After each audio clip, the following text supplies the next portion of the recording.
Okay, the last two trig functions, the cosecant of x and the secant of x. Now, before we can graph these two trig functions, we have to have what is called a guide function. We cannot graph these without a guide function, and the guide function is the reciprocal. So for the cosecant, it would be the sine of x.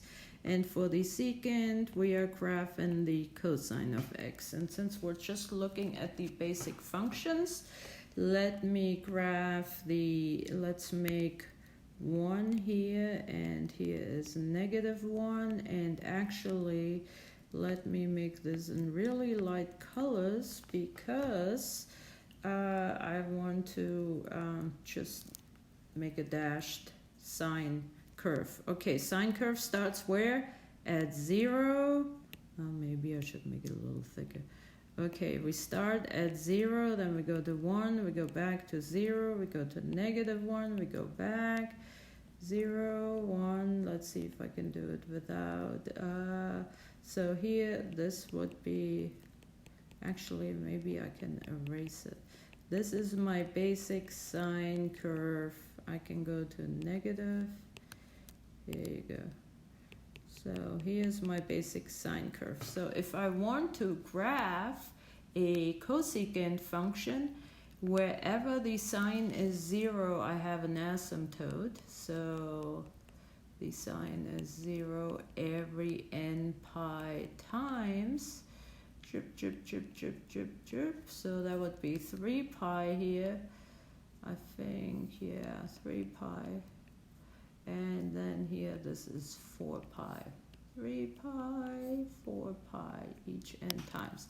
Now, okay, so now all we have to do is draw parabolas. Remember what I said? We're drawing parabolas either that open up where there is a maximum, like so, or they open down where there is a minimum.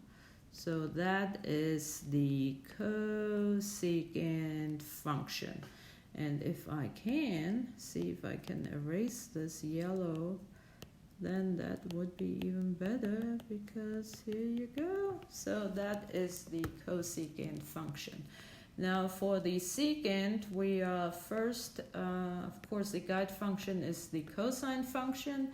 So we have 1 here, -1, and we start at 1, we go down to -1, we go back up, we go down to -1, we come back to up, or we go over here, down. I'm trying to get more than just one period. So this cosine more or less looks like so. There you go. Now we're doing the same thing. Every time the cosine goes through 0, that's when the secant has an asymptote. Beautiful, like so.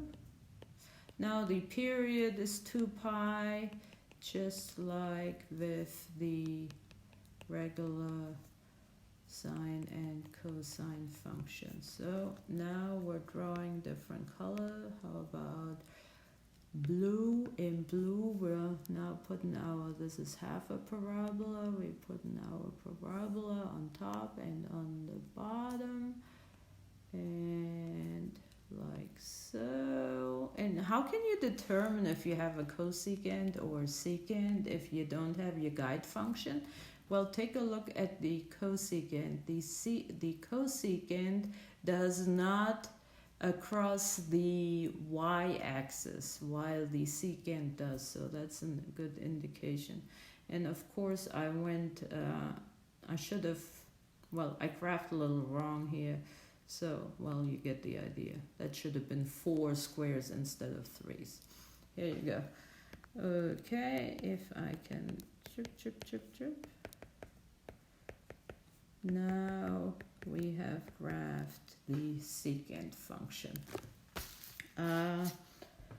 The period is 2 pi. For the cosecant, the domain is all x values except where we have an asymptote, so that's n pi times.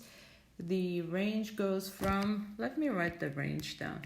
The range goes from negative infinity to -1. -1 is included, and from +1 to positive infinity. The range for the secant is the same. Now the domain is all x values for the secant except for the n, for pi over 2 plus n pi times here. And that's it for now. I will make another one where we have a transformation.